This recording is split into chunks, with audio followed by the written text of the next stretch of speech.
There's a war inside your mind, a silent, constant battle that you might not even realize you're fighting. It's there in the quiet moments, in the dead of night, when the city lights flicker outside your window, and the only company you have are the shadows of your own thoughts. It whispers words like doubt and fear, clouding your vision, making you question every step you take. You feel it, don't you? That subtle, gnawing anxiety, that sense of being overwhelmed, lost in a sea of digital noise and relentless expectations. You wake up, and the first thing you feel isn't the warmth of the sun, but the weight of the day ahead. You see a stranger in the mirror, someone with your face, but with eyes that have lost their spark, tired and hollow. The world rushes past you in a blur of crowded streets, faces buried in phones, a symphony of disconnectedness. You go through the motions, the commute, the office, the forced smiles, the endless typing under sterile fluorescent lights. You watch others laugh and you try to join in, but your smile feels like a mask, heavy and unfamiliar. You walk home, the rain washing over the city, and you feel just as washed out. Another face in the crowd, another soul lost in thought. There's a war inside your mind.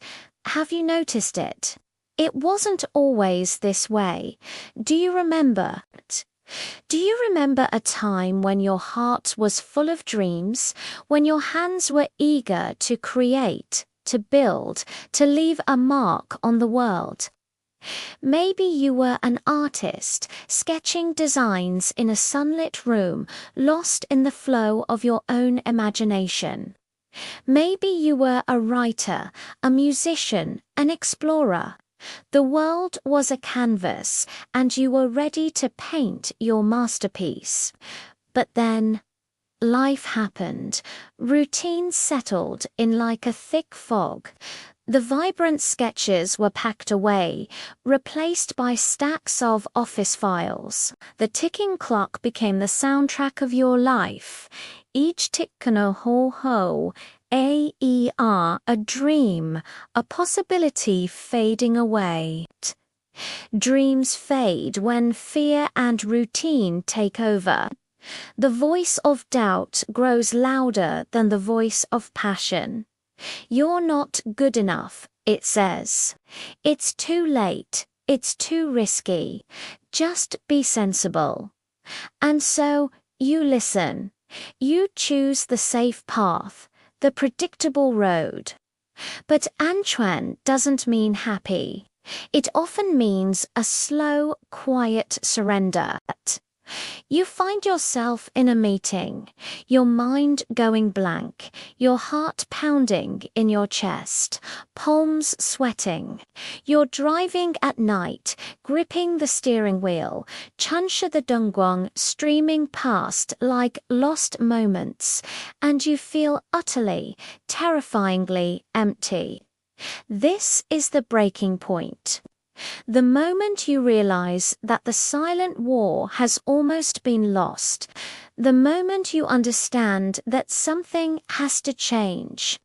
But here is the profound, life-altering secret. The change doesn't start by fighting the war. It starts by noticing it. It starts with a single, simple, yet revolutionary act: awareness. It begins quietly, perhaps on a morning any other, but instead of reaching for your phone, you reach for a pen, you open a journal, and you let it all out. The messy thoughts, the fears, the frustrations, the whispered dreams you thought you'd forgotten. You write with raw, unfiltered honesty. There's no judgment here, only observation. You are not your thoughts. You are the one observing them. This is the first step toward freedom. You start to read, not just for distraction, but for understanding. You pick up a book on psychology, on mindfulness, on the nature of the human mind. You sit by the window, and as you read, you feel a sense of calm you haven't felt in years. The pieces start to connect. You realize that the anxiety, the doubt, the fear, they aren't you. They are just patterns, habits of the mind, ancient survival mechanisms that are now working overtime in a world they weren't designed for. And then you try it. You sit in silence, not to empty your mind, but to watch it. You close your eyes and you just breathe in and out.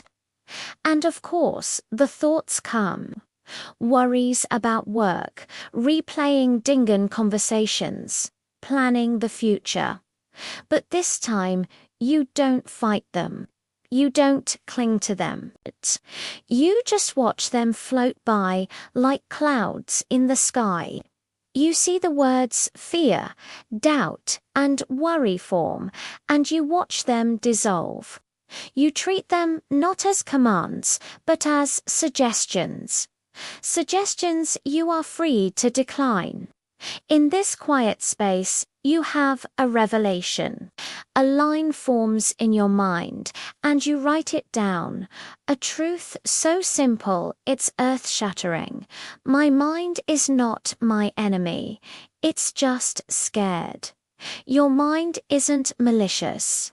It's not trying to sabotage you. It's like a frightened child trying to protect you from perceived threats, padroins from past hurts onto the futuri.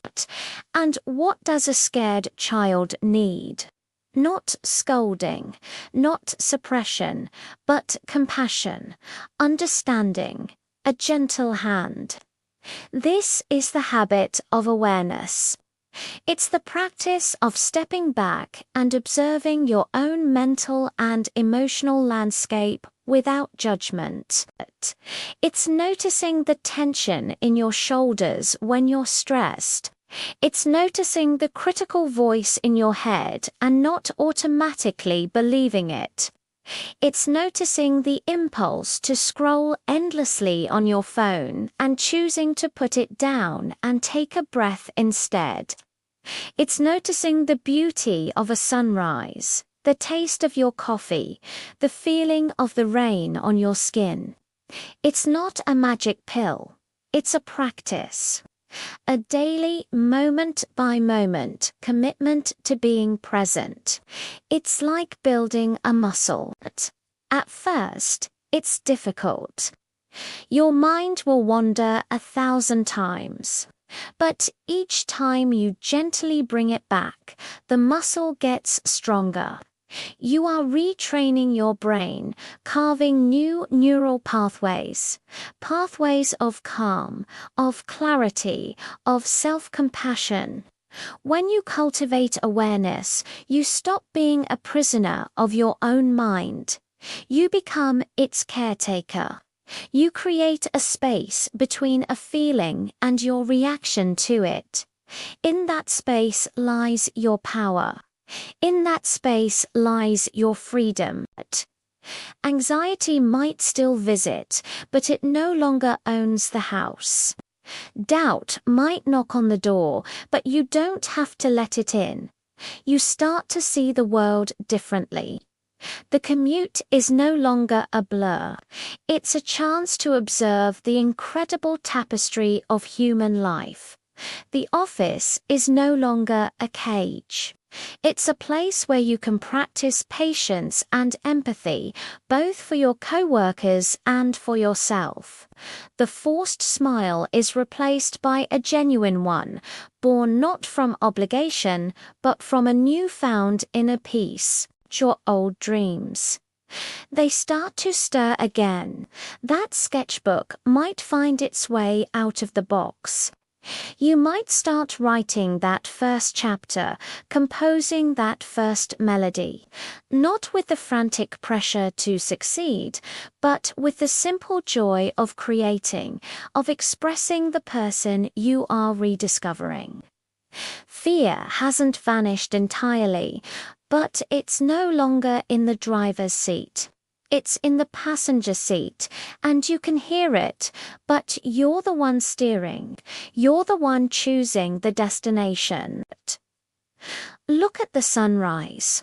It happens every single day, but how many times have you truly seen it? How many times have you allowed yourself to be filled with its hope, its promise of a new beginning? Every single moment is a new beginning. Every breath is a chance to come back to the present, to come back to yourself. This one habit awareness can change your fate forever, because it doesn't just change what you do, it changes who you are. It dissolves the illusion of a war inside your mind and reveals the truth. There is only you and the boundless, peaceful space of your own consciousness. Start today. Start right now. Just notice. Notice your breath. Notice this moment. This is where your new life begins. Thanks for watching.